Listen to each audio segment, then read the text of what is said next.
வணக்கம் நண்பர்களே. பிஎன்எஸ்டி சிகிச்சை முறையில சில அடுக்குகள் இருக்கு, ஸ்டெப் பை ஸ்டெப்னு சொல்லுவோம். பொதுவா நம்ம என்ன பண்ணணும் கேட்டீங்கன்னா, பொதுவா எந்த ஒரு நோயாளி வந்தாலும் ஒருத்தருக்கு பிரச்சனை வந்தாங்கன்னா முதல்ல நம்ம செய்ய வேண்டிய வேலைன்னு கேட்டீங்கன்னா ஜிங்வெல் பாயிண்ட்ஸை நம்ம டியூன் பண்ணணும் அப்படின்னு சொல்லுவோம். ஏன்னா ஜிங்வெல் பாயிண்ட்ஸை டியூன் பண்ணாலே 80% ரிசல்ட் கிடைக்கும். என்னுடைய அனுபவத்தில் ஏற்பட்ட ஒரு விஷயம். இப்போ ஜிங்வெல் பாயிண்ட் எல்லாருடைய நகை கண்களில் தான் ஜிங்வெல் பாயிண்ட்ஸ் இருக்கின்றது. ஆனா நகை கண்களில் ஜிங்வெல் பாயிண்ட்ஸ் இருந்தாலும் கூட அப்ப எல்லா புள்ளியும் நம்ம சொல்லணும். பாத்தீங்கன்னா கட்டை விரல்ல லங் இருக்கு ஒரு பக்கத்துல, ஒரு பக்கம் ஒன்றும் கிடையாது. அடுத்து பாத்தீங்கன்னா ஆள்காட்டி விரல்ல பாத்தீங்கன்னா இந்த நுனியில எல்லை ஒன்று இருக்கு. அடுத்து பாத்தீங்கன்னா நடு விரல்ல பாத்தீங்கன்னா ஒரு நம்ம பெரிகார்டியம் 9 இருக்கு. ட்ரிபிள் ஆமர் இதில் நம்முடைய மோதிர விரல்ல ட்ரிபிள் ஆமர் 1 இருக்கு.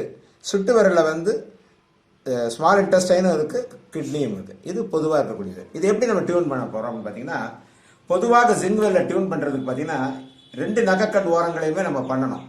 இது பிஎன்எஸ்டி டூல். இந்த டூலை வச்சு ஜஸ்ட் 1 2 3 1 2 3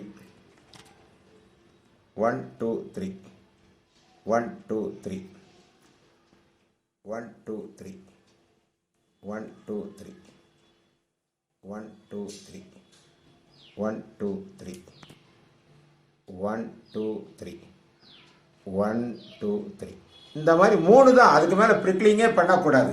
சார் எங்க வீட்டில் இந்த டூலே இல்லை சார்னா கவலைப்படாதீங்க. பல் குத்துற குச்சி இருந்தால் அந்த பல் குத்துற குச்சியை வச்சுக்கூட நம்ம பண்ண முடியும். ஒன்றும் கஷ்டம், அதை கூட வச்சு அது மாதிரி ப்ரெஷர் கொடுக்கலாம், தப்பு கிடையாது. இப்போ இந்த மாதிரி கொடுத்த பிறகுன்னு கேட்டிங்கன்னா அடுத்தது மிக முக்கியமான புள்ளி. இப்போ உங்களுக்கு பார்த்தீங்கன்னா வெப் ஏரியான்னு சொல்லுவோம்.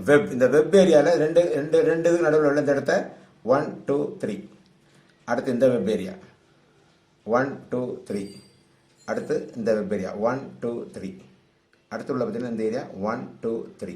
இந்த வெப் ஏரியாவில் கொடுத்த பிறகு அடுத்தது இந்த வெப்பையும் இந்த ஜிங்வெல் பாயிண்டை லிங்க் பண்ணுறதுக்கான வழிமுறைன்னு கேட்டிங்கன்னா, பொதுவாக ஒரு பேனா இருந்தால் அந்த பேனாவை இப்படி உருட்டலாம். இப்படி 3 முறை உருட்டணும். அப்படி இல்லை சார் எனக்கு உருட்டெல்லாம் வசதி இல்லை, கவலைப்பட வேண்டாம். 1 2 3 அப்படி திருப்புறோம். 1 2 3. அடுத்து போகிறோம் 1 2 3 முடிஞ்சு போச்சு. அடுத்து இங்கே வர்றோம் 1 2 3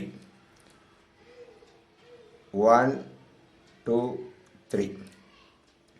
இங்கே வரும் 1 2 3